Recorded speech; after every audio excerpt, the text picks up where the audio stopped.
Hey guys, I'm finally making the video. Hopefully I get through it without crying. Um, it took me 2 months to actually tell it the first time without crying. So anyways, my name's Amber. Some of you are friends and family. You already know who I am. For those of you who are researching or new to my channel, I am 39. Just had my first kid. And kind of got a late start on all this stuff. A lot of my friends don't know this, but I have polycystic ovary syndrome. I did not know if I would be able to get pregnant, and I managed to naturally. So score one for all the research and supplements and essential oils and everything else I used, right? So basically, first you should know about me is I don't use chemicals in this house at all. We don't have anything with the word fragrance in the in any of the ingredients. Everything is essential oil based or natural based, plant based, as far as products go. So for me, my goal was a home birth. And that all falls into the natural mindedness that I happen to be, because I spent a lot of years very sick, and I spent a lot of years fighting an uphill battle that no one had answers for, and they kept throwing medications at me, at my symptoms, and not trying to figure out the root cause of why I had these symptoms. And so that basically sent me off of the Western medicine path and into a more natural, plant, historical, Eastern medicine path, whatever you want to call it. So it's when I talk about things, I'm a researcher. I do my research. I don't just read blogs and regurgitate what some mom who's sitting in her underwear decided to type up and call fact. I actually have books. My books have reference materials. I actually follow the rabbit hole, and I actually click on the extra reference materials and read those as the source. So if I talk about something, I promise you the research has been done. This is not regurgitation from a blog. So I had planned on a home birth, and everything was going great. I did not get the glucose test because I have a finger poker. I'm insulin resistant because of the polycystic ovary syndrome. And so it was important to me that I kept an eye on my blood sugar without that stupid drink or the jelly beans or any of that. Like, why spike your blood sugar? That doesn't make sense to me, but that's Western medicine. And now I should clarify, I do believe that there is a time and a place for Western medicine. For example, I have had 2 neck surgeries. There's scar number 1. No, that's scar number 1. That's scar number 2. I'm also having lumbar surgery in November. I would have had it last year, but the night before the pre-op, I found out I was pregnant, so that got postponed. So yeah, I do believe that Western medicine has a time and a place. I don't believe it's for every single thing, and I don't believe that birth is a medical event. I believe it's a natural event. So that's why I was going with a home birth, that among a million other reasons. So I was seeing a midwife. She's amazing. If you're in the Reno area, surrounding South Lake, whatever, her name's Misty McBride. She's great. She's at Ohana Midwifery, and she makes her own tinctures, and she's an herbalist, and she's very on board with all of my natural options and my essential oils and my supplements. And I could ask her if something was safe, and she would tell me if it was or wasn't. And it was everything I needed, because I went to an actual OB, and she flat out told me if it's not FDA approved, I can't use it. Yeah, that's not going to work for me. So needless to say, I ended up firing her, and I just stuck with the midwife the whole time. So everything was going good. I was sticking my finger once a week, unless I had like a bad carb day. And then all my blood sugars came back normal. It was never a problem. I also had a BP cuff, a blood pressure cuff. I was checking my blood pressure regularly because I am 39. I'm older. I'm definitely overweight. Also PCOS. So I was checking my blood pressure regularly, and everything. My normal blood pressure is 118/72. That's my norm. And I was about that 95% of my pregnancy. It wasn't until 39 and a half weeks I got a couple headaches. It was a Friday night. I had a headache. Now, mind you, I've had 2 neck surgeries. I know when my neck hurts my head. So for me to have had a headache, it felt like it was originating in my neck. Saturday night, another headache. I wake up, it's gone. Sunday night, I have another headache. This time, my husband goes, well, did you check your blood pressure? No, I didn't. I checked my blood pressure. It's 134/84. It's high for me. So I check it again a couple hours later. It's like 139/86, give or take. About there. It's still under 140. Midwife's magic number was 140. So I happen to have a chiropractor appointment the next day, and he adjusts my neck. Everything's good to go. I feel great. He checks my blood pressure for me because I asked him to, because my BP cuff's a little small and I have large arms. So it could have been just too tight of a cuff. And so he checks it, and it's 134/88. So the magic number was 140/90 is where my midwife was like, okay, so Wednesday's my appointment. So we went from Monday to Wednesday. I'm keeping an eye on my blood pressure. I'm laying off the carbs because carbs can impact blood pressure in some people. I go in, and I think I was 141/92. Enter all of the blood tests. So she sends me to the lab. I get a bunch of blood tests. Now, mind you, Tuesday or Wednesday is 40 weeks on the dot. 40 weeks. I think Tuesday was 40 weeks because I was due May 6th. And so it's now, I think, May 7th. I think that was Wednesday. No, that was Thursday. So it had to be like the day I'm there is 40 weeks, whatever it was. And so I go, and she sends me for all these labs and a urine test, a 24-hour urine test. And everything comes back in normal limits. Like if this was the graph, I was in there, but I was touching, well, I guess for you, it'd be over here, the absolute border of the numbers she wanted. Like in 2 days, it could have been significantly worse. Like I was right there, right up against it, and it made her nervous. And I don't blame her at all. I just wish I would have dealt with it anyways after what happened. I'm getting there. Hopefully I get there before my son wakes up. So she gets the labs on Thursday. She sends me for a different set of labs. I think a hepatic panel. Oh, so my alkaline phosphatase. Alkaline phosphatase is part of the liver system, I think. Maybe. I can't remember exactly. I do know that my entire life, since I've been monitoring it in my early 20s, the lowest I have seen it is 14.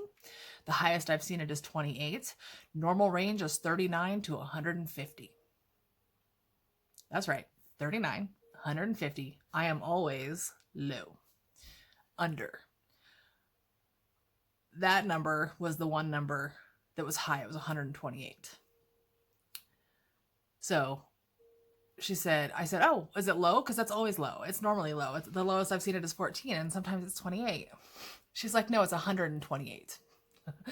I'm like, oh. She's like, so it's more than triple your normal? I was like, yeah, it's pretty much quadruple my normal. And she said, okay. So that's when she sent me in for more labs. And I think we did the hepatic panel, which is the liver panel. I'm sorry, excuse me. So we get that back on Friday. And those numbers are the same, borderline, all this stuff, except for the alkaline phosphatase.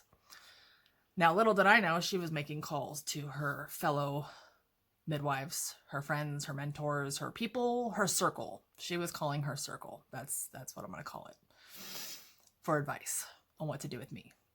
And I remember her telling me, my friend told me, or this person in her circle said, the only reason you're asking me is because you really like this person and you really don't want to send her to the hospital, but you kind of you need to. Yeah. So it's Friday. She tells me, well, okay, so she says, we're probably gonna have to send you to the hospital. I said, well, why don't you come over and do a membrane sweep? Let's see if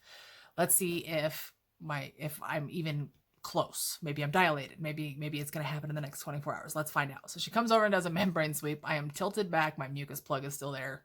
He is cooking good. There's no way it's happening in the next 24 hours.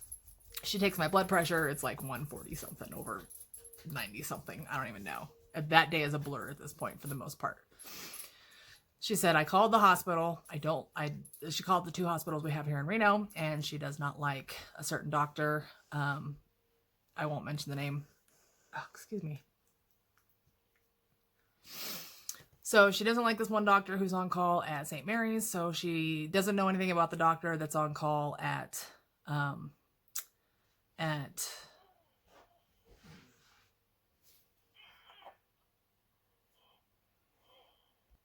okay, so she doesn't know anything about the doctor. She talked to at Renown. She does know that she talked to her and she was rude. And this doctor really was rude. Another reason why I don't like Western medicine. She said, go after 7:30. Shift changes at 7:30. You'll get the same doctor all night long. You need to be induced. Okay, we show up about 8. Hit Jack in the Box, ate a big old fat burger. Figure they may not let me eat in case they have to go for cesarean, whatever, which was my nightmare scenario. Now, let me back this up. My nightmare scenario is being induced. My nightmare scenario was Pitocin. It was an epidural. It was any sort of non-natural route. And it was definitely a nightmare to be in a hospital for me. Like, I had done my research. Like I said, I was watching documentaries. I watched the something of being born. Not the money of being born. Anyways, it's a documentary. I watched both of them, all 3 discs or 4 discs on the second one. The first one, Ricky Lake did it. The Business of Being Born. That's what it's called.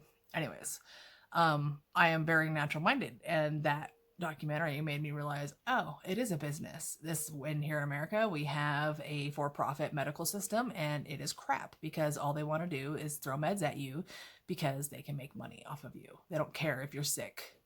And that's another video for another time. I'm very bitter with Western medicine 95% of the time, except when it comes to back surgeries. Okay, so I went to the doctor. She's totally snooty. She's like, well, based on your age, I would have induced you 2 weeks ago. There was no medical indication 2 weeks ago for induction, so you can just shut your trap, lady. So yeah, she's got her nose in the air. She's 5'0". I can fit all of her in one of my pant legs. She's snooty. She's rude. She's a Western medicine. She epitomizes Western medicine to me in my mind. And she tells me, okay, well, we got to put a capsule up there. We got to induce you. So she put the capsule. They put a balloon. They said, we're going to come in every couple hours, tug on it, and make sure that it's working. Well, they never came in to tug on it. They just came in every hour on the hour to take my blood pressure and pump me full of magnesium. Now, a normal range of magnesium, I believe, is less than like 1.2. And they wanted me over 9.5. Like, that's how much magnesium they pump into your system when they're worried about your blood pressure. And the reason they're worried about your blood pressure is because you could possibly stroke while trying to push a baby out. I guess that kind of makes sense. I'm not saying she's wrong. I'm just saying I don't like her answer. So the midwife can't be there. She sends a doula, by the way. Doula Andy Weber here locally. She was great. She took pictures. It was the best thing in the world a week later to find pictures on the phones. See, because it was all a blur. It was all a miserable nightmare blur. So it was really nice to be able to see pictures a week later in my husband's phone and in my phone that I didn't even know were there because I was so out of it. Okay. Well, I didn't make it, see? So Andy Weber, she's great. She's super, she's just great. Anyways, so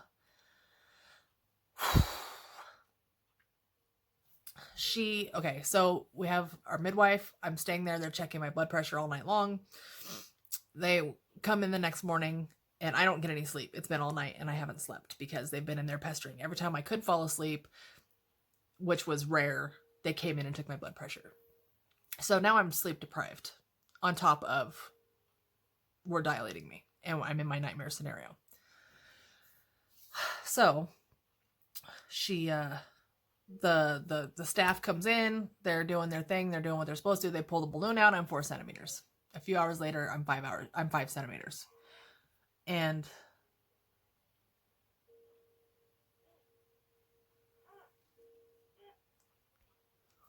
okay, so I was 5 centimeters and they upped the Pitocin. Now they had started like a super low dose of Pitocin. I was like, let's start low, please. I don't want this. I don't want Pitocin at all. When I told her the night before I didn't want Pitocin, she's like, well, how else are we supposed to induce you? Okay, so I get Pitocin, I think, to whatever the measurement is, 2 milligrams, 2 micrograms, to whatever milliliters on drip. And it's going in with the magnesium and the IV fluids. So a couple hours later, they checked me. I'm a 5. They upped the Pitocin. I think it's close to noon at this point. So no sleep. It's noon. Contractions have started finally. They're okay. They're tolerable. They're a little rough. I got pictures of it. I'm like, all right, well, this sucks. I expected it to suck. I was going to embrace the suck from a water tub in my house. That was the plan. Now we have Pitocin. Pitocin makes contractions worse because it's fake oxytocin. And the fake oxytocin, your body doesn't really know what to do with. So your body, while it's not supposed to be giving birth right now because we're faking it into going into labor, is trying to fight the fake oxytocin on top of not knowing what to do with the Pitocin. So I'm miserable. And my contractions start going bang, bang, bang, bang, bang. Like they're back to back. And I'm not getting much break. I'm definitely not getting any sleep. I still haven't slept. Finally, around 2 o'clock in the afternoon, when they upped my Pitocin, I think the second or third time, I'm like screaming. And I'm so down on myself. I'm calling myself a big old P. And if you know what a kitty cat. I said I was punking out. I guess I'm just a big old kitty cat. I can't handle this. This is crap. And there was a whole lot of other words. But basically, I beat myself up. And I said, I want the epidural. I caved. Here they come again. Sorry. I'm at the 4-month mark and my hair is falling out, so I'm hormonal, and I probably should have done this a month ago. So sorry, guys. I don't like to cry, let alone let whoever's gonna watch this see me. So I asked for the epidural. The doula, my husband, are you sure? You said you didn't want to. Are you sure? Are you sure? Yes. Get it for me. I'm done. I can't do this. I'm just a big old kitty cat. And the anesthesiologist comes in. He gives it to me. I laid down on the bed and I was asleep within minutes. He said I was the fastest anybody had ever fallen asleep ever. It was kind of a joke. So a couple hours later, they checked me and I'm a 6. A couple hours later, after the epidural, I'm only a 6. I would have been screaming for hours and it would have been horrendous because my body didn't like the Pitocin. My body is pretty much a clean slate. I don't take meds. I have been taking ibuprofen, or I had been until about 2 weeks ago, since the birth. But before that, I didn't take anything. I take my supplements, I take my vitamins, I take my essential oils, I use my essential oils. I'm a very healthy person now after all of my research. So it was basically a clean slate for all this chemical crap to come into my body. And it was just all bad. So now I'm justifying it. See, I would have been screaming for the last couple hours. This is BS. This is whatever. And so I fall back asleep. My husband run home. We have 3 large dogs. If you've seen my other videos, he comes home, he plays with the dogs, runs them down, gives River her medication. She has on thyroid meds. And he comes back. And by the time he gets back about 8 to 8:15, I am 10 centimeters and we are ready. Okay, cool. I am pushing for 3.5 hours. 3.5 hours. My epidural's wearing off.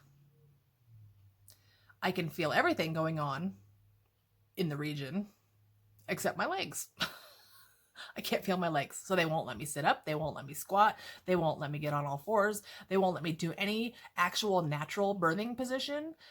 They want me on my back where I'm sitting on my tailbone that I've already broken with my L4, L5 herniated disc that's already messed up, and I'm fat. So now I'm laying on this, which is pointed up, and now I'm trying to push ahead over this crap. Western medicine. Sorry. Not sorry. Sorry. A little. Okay.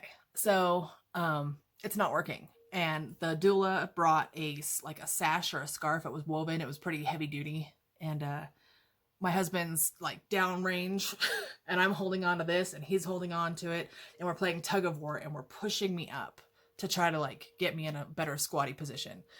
And I don't know if it helped or not. I couldn't see what was going on. I could feel it and I'm miserable. And I'm like, why can I feel this? If I had the epidural, why can I feel this? I shouldn't be able to feel this right now. So I'm really upset that I can feel this because I went through all the crap of beating myself up for having an epidural and I can feel everything. So he's in there. He's holding on. He doesn't want to come out. 3.5 hours of tug of war, of laying on my side, of everything. And I'm finally so fed up that I've been awake for 36 hours essentially, because it's now after 8 o'clock at night. I woke up at 8 o'clock the morning before, and I was stressed out about my blood pressure the night before. So I probably only got like 6 hours of sleep the night before that on Thursday night. Friday night, no sleep. Saturday evening. So finally, I apparently isolated the right muscles and they can see him. And they're like, we can see him. Keep going. I'm like, just reach in there and pull him out. I can't do this anymore. Now, mind you, with all that tug of war, with all my spine issues, all I feel is my middle of my back burning. Every muscle in my back is burning from the tug of war. Like this whole like pulling up and coming back down and like pulling up and coming back down. Every muscle in my back is burning. It was so rough. So I'm tired. I'm in pain. My muscles are burning. Nothing seems to be happening as far as I can tell. I can't. Just reach in there and pull him out. Please, just pull him out. Get him. I'm done. Get him. Pull him out. This isn't working. Something's not working. Just pull him out. Poof, he's here. Ta-da!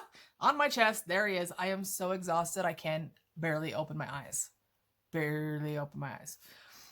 Luckily, the doula was there. She was trying to get him lined up to feed him and get him latched. I was just, it was everything I could just to hold on to him and not drop him because he was a cheesy baby. He had a lot of vernix on him. He was so cheesy. It was adorable. Okay. So now while this is all going on up here, I feel something going on below. And I'm like, what are you doing? She says, I'm trying to get your placenta to detach. Don't I have an hour? No, you have 30 minutes. Okay. Everywhere else I read says that we have an hour for my placenta to expel naturally. An hour. She's telling me 30 minutes and she's tugging at 20 minutes. Well, how long has it been? It's been 20 minutes. Well, then leave it alone for another 10 minutes. I didn't cuss out my husband. I didn't cuss out the doula. I didn't cuss out any of the nurses. I did not cuss out anybody except that doctor. Call her Dr. Z. By the way, because this is in COVID, this is in May 9th. Okay, we're now on May 9th. It's Saturday evening. It's COVID. She's so petite that they don't have a mask that fits her face properly. She is in there in a plastic mask with a hose coming off the back with like a fan circulating air for her. And she's in there like, if I remember, I'm going to put the picture. 23 minutes. All right, 23 minutes, 40 seconds. I'm going to put the picture. She looks like a biohazard. I don't know. My midwife thought I Googled this picture and put it on one of her posts. And I told her that was my actual doctor. She about died. Okay. So I'm sorry this video is getting so long, but it takes time to tell you this story. So, there he is. Now she's tugging, right? She gets to the 30-minute mark. She's like, it's been 30 minutes. And I was like, we can't wait any longer. She said, no, you could bleed out. She rips it off the wall. She dives. Now, mind you, she's also stitched me up at this point. I'm already stitched up. She reaches in and rips it off the wall.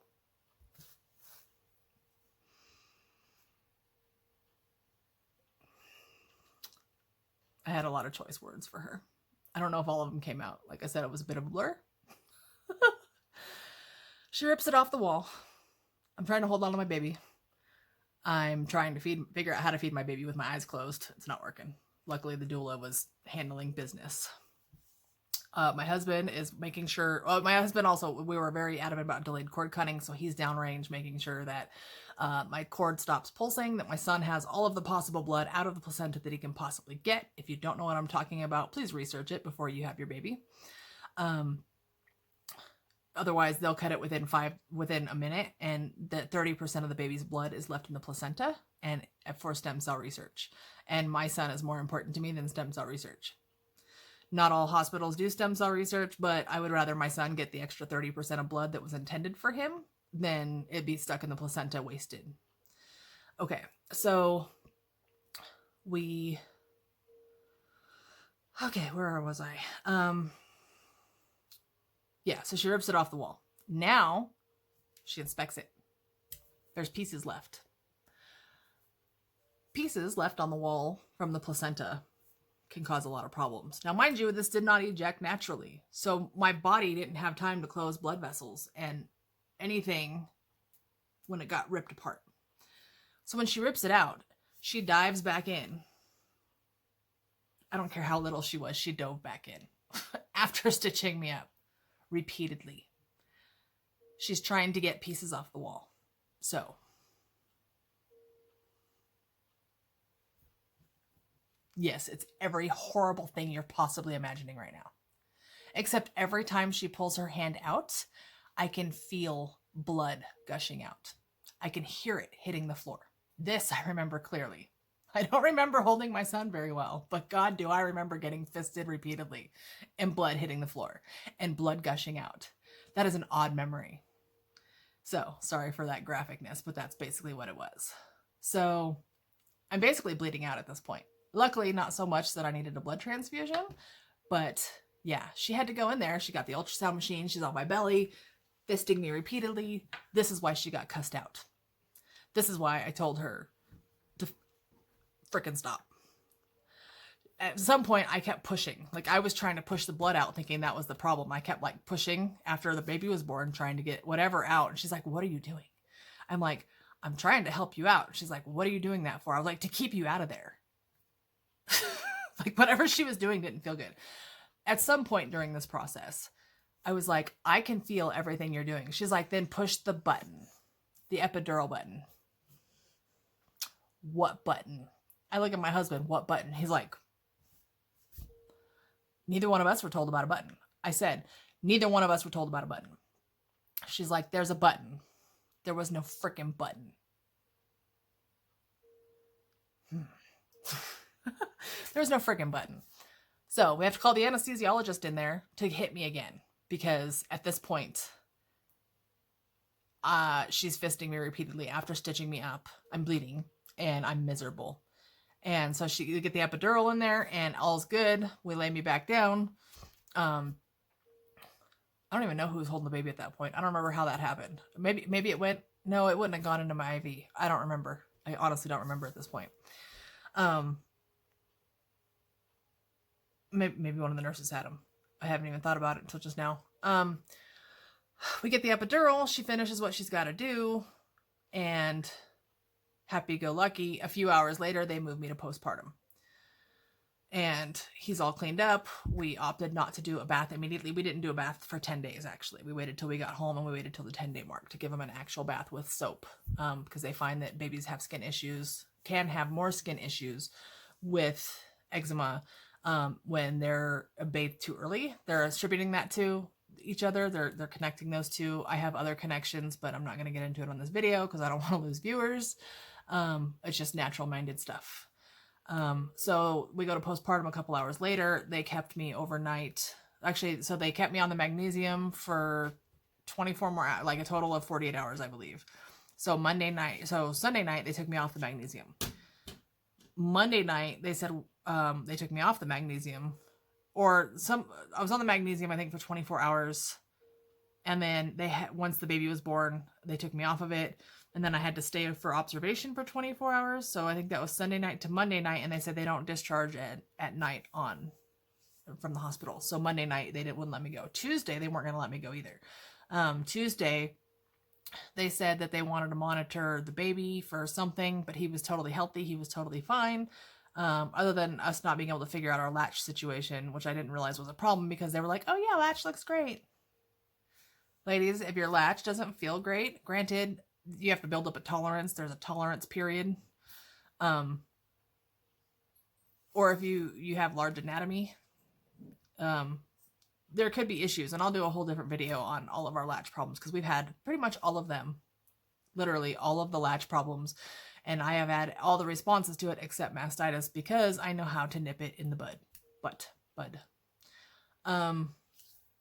So we finally went home, I believe, Wednesday morning. I was there. I was there for a total of 3 nights. So Friday night, Saturday night, Sunday night. So I went home. I must have gone home Monday morning. Whatever it was, I was there for 3 days. And on the day we were supposed to be leaving, they come in and they're like, oh, we need to do a bilirubin test. Well, if I had been home already, you wouldn't have had to do a bilirubin test. I really felt like they were trying to find reasons to keep us there because COVID was keeping people from coming in and they were losing money and we had insurance. I have 2 insurance policies this year. It will end at the end of the year, but I have 2 insurance policies and I really feel like they were just like, oh, look, money. You need to stay in your nightmare. So that's pretty much what happened from over the course of a week and a couple days.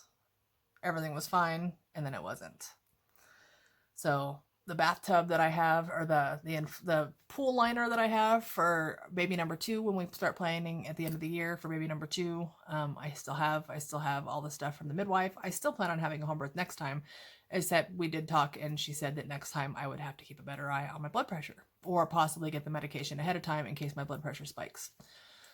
So yeah, there's my birth nightmare. The only good thing that came out of it is that my son is healthy. He was 8 pounds, 13 ounces. He was born at 23:23. So 11:23 p.m., 37 minutes before Mother's Day.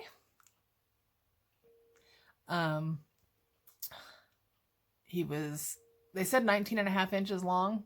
11 days later, he was 22 inches long. I have a really hard time believing that he gained 2.5 inches in 10 days. 11 days. But I mean, who knows? Babies squirm.